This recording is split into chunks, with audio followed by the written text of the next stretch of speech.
صورت اس وقت کیا ہے؟ یورپ اور امریکہ سے آپ مشرق کی طرف آئیے، پہلے عالم عرب ہے، عرب مسلم ورلڈ. مجھے یہ کہتے ہوئے سخت دکھ ہو رہا ہے، پورا عالم عرب وہ فتح کر چکے.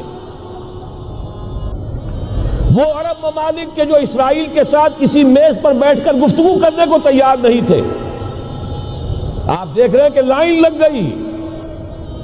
کبھی صرف انور سادات نے ریکگنائز کیا تھا، پوری دنیا میں شور مچا تھا، اس پر لعنت ملامت ہوئی تھی. اب تو ایک ایک کر کے، وہ شاہ حسن ہو چاہے شاہ حسین ہو، اب تو وہاں سے ویزے ختم ہو رہے ہیں. سعودی عرب اور امارات، انہوں نے جو کچھ کاروباری بندشیں لگائی ہوئی تھی وہ ختم کر دی گئی، ان میں نرمی پیدا کر دی گئی.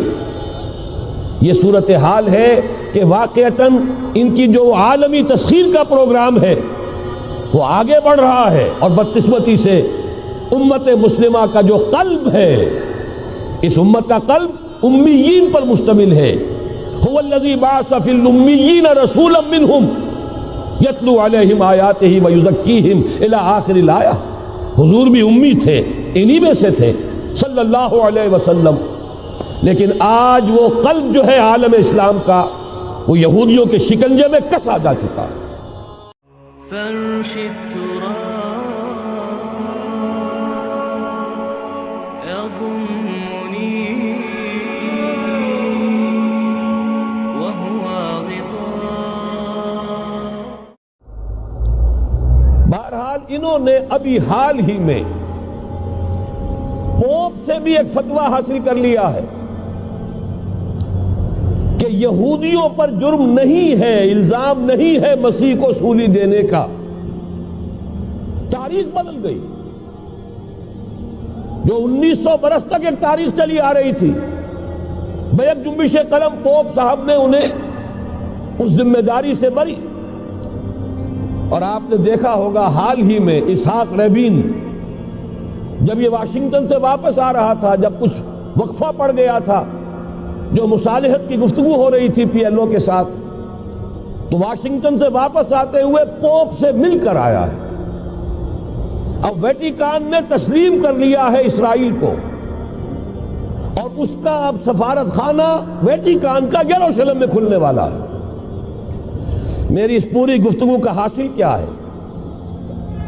انہوں نے 3 pronged اٹیک کے ذریعے سے یورپ کو اور یورپ کے ساتھ اب امریکہ، ان دونوں کو اپنے شکنجے میں کش لیا ہے، فتح کر چکے. یہ وہ بات تھی جو علامہ اقبال اس صدی کے آغاز میں دیکھ آئے تھے، فرنگ کی رگے جہاں پنجے یہود میں ہے. وہ تو صرف ایک قوم تھی، جرمن قوم، جسے کچھ عرصے کے بعد احساس ہو گیا کہ یہودی کس شے کا نام ہے. نتیجتاً یہودیوں کے قول کے مطابق 60 لاکھ یہودیوں کو اس نے قتل کیا ہے.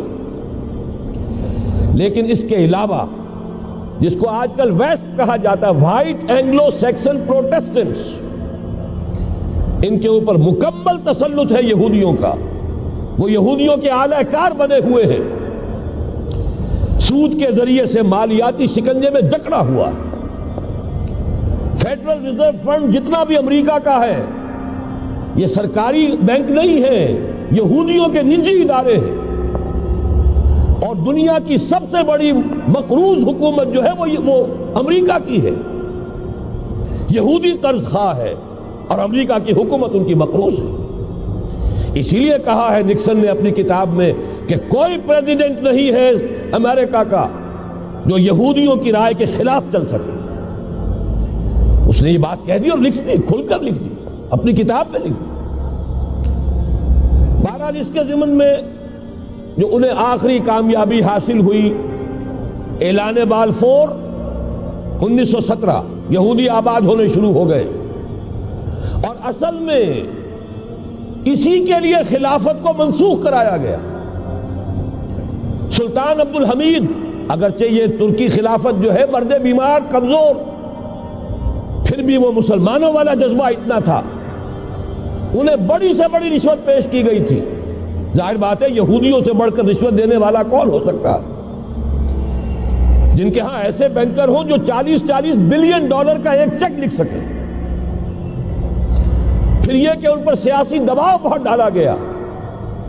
انہوں نے جب تک خلافت عثمانیہ برقرار رہی یہودیوں کو فلسطین میں آباد ہونے کی اجازت نہیں دی کہ جو معاہدہ کیا تھا حضرت عمر نے رضی اللہ تعالی عنہ، خلیفہ ثانی نے، خلیفہ راشد نے، ہم اس کے پابند ہیں اور ہم یہاں یہودیوں کو آباد ہونے کی اجازت نہیں دیں.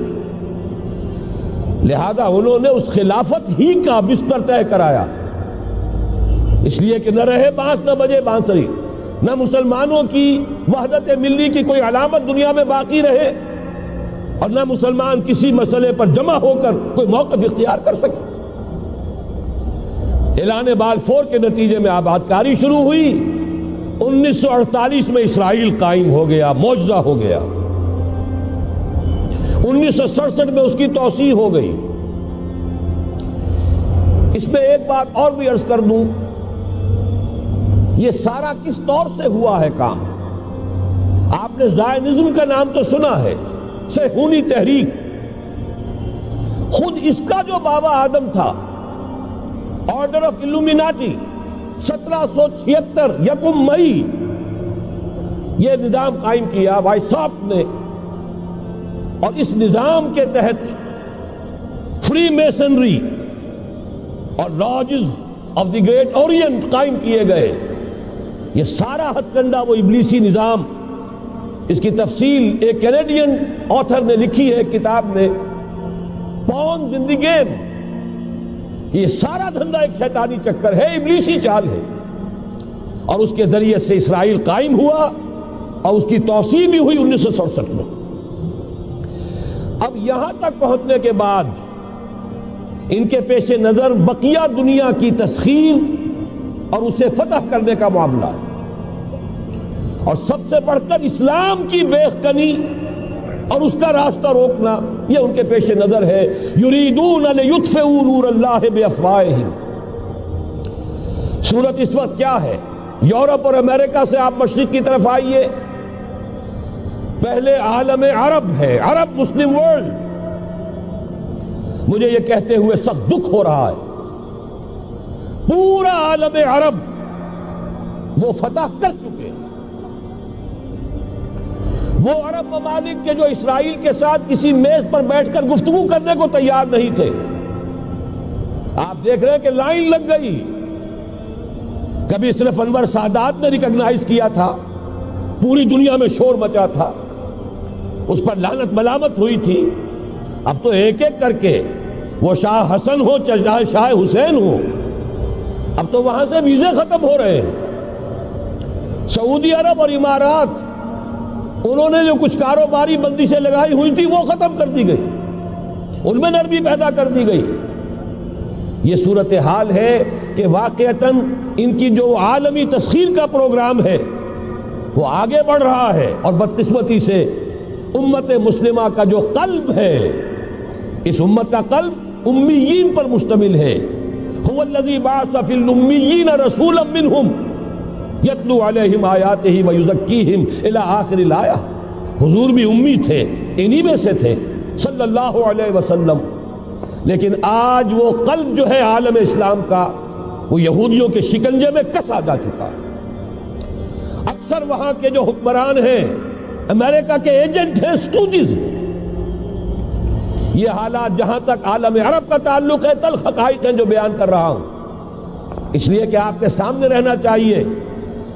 یہ جو اقبال نے کہا کہ دنیا کو ہے پھر مار گئے روح و بدن پیش، ابلیس نے پھر اپنے درندوں کو ابھارا، اللہ کو پا مر دیے مومن پہ بھروسہ، ابلیس کو یورپ کی مشینوں کا سہارا. یہ دوبارہ ایک بہت بڑے پیمانے پر حق و باطل کا گھمسان کا رنگ پڑنے والا ہے.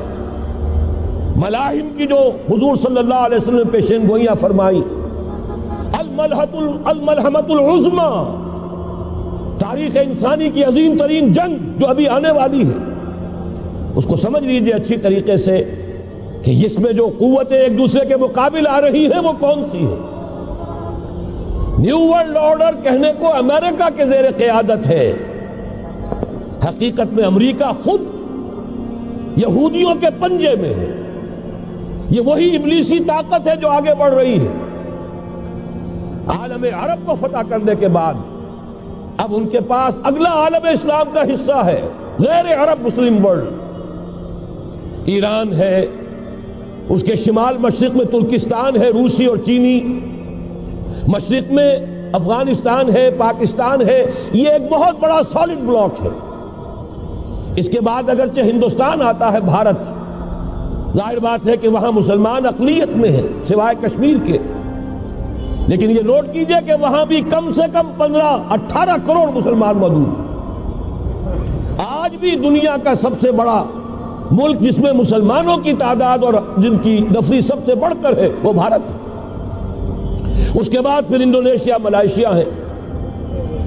اس سے آگے ہے پھر فار ایسٹ، ابھی انہیں فتح کرنا ہے. نیو ورلڈ آرڈر کا یوں سمجھئے کہ ابھی یہ ہارڈ نٹ ٹو کریک، ابھی ایک لوہے کا چنا ہے چائنا کی شکل میں موجود. اور مجھے یاد آ رہا ہے ڈی گال کے الفاظ بہت سے لوگوں نے سنے ہوں گے. اس نے کہا تھا کہ ہم نے خام خواہ روس کو اپنا دشمن بنا لیا ہے. وہ تو ہمارا بھائی ہے، وائٹ ریسس، وہ تو بنیادی طور پر یورپین قوم ہے. Beware of the yellow masses of the east. تمہیں گھبرانا چاہیے، تمہیں خبر لینی چاہیے. وہ مشرق بعید کے جو زرد رو لوگ ہیں، China, Indo China, Japan, yellow race. ابھی اس نیو ورلڈ آرڈر کے لیے جو فتح عالم اور تسخیر عالم کا پروگرام ہے، اس میں پہلے غیر عرب مسلمان دنیا اور پھر یہ فار ایسٹ کا خاص طور پر یلو ماسز، یہ ہے کہ جنہیں ابھی انہیں ٹیکل کرنا ہے. اور اسی لیے میں عرض کرنا چاہتا ہوں، حقائق ہمارے سامنے رہنا چاہیے. یہ 45 برس کے بعد امریکہ کو کیسے خیال آ گیا کہ کشمیر کا مسئلہ واقعی ہے؟ ساقی نے کچھ ملا نہ دیا ہو شراب میں. یہ کہاں سے رابن رافیل آئی پچھلے سال اور مسئلے کو زندہ کر کے چل دی. ہم خوش ہوئے، امریکہ نے مان لیا. حقیقت میں امریکہ کی نظر ہے اور وہ اس کو چاہتے ہیں کہ کوئی دوسرا اسرائیل بنائے، آزاد بنا کر اس کو اپنے تسلط میں لیں. اس لیے کہ اگر جو پروگرام ہے، اگر وہاں پر فرض کیجئے بہت مطالبہ ہمارا مان لیا جائے، پلیبسائٹ کرایا جائے، اس کا نتیجہ کیا ہوگا؟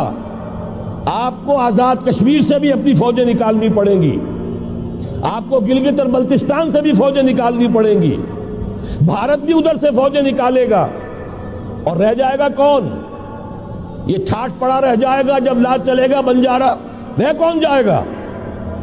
پھر تو وہی راج کرے گا جو یو این او پر قابض ہے. اور پھر ظاہر بات ہے کہ اس کے پاس دولت کے انبار اور جو بھی ان کی چالاکیاں اور ہوشیاریاں ہیں، ہو سکتا ہے کہ وہ اسے ایک نئے اسرائیل کی شکل دے دے.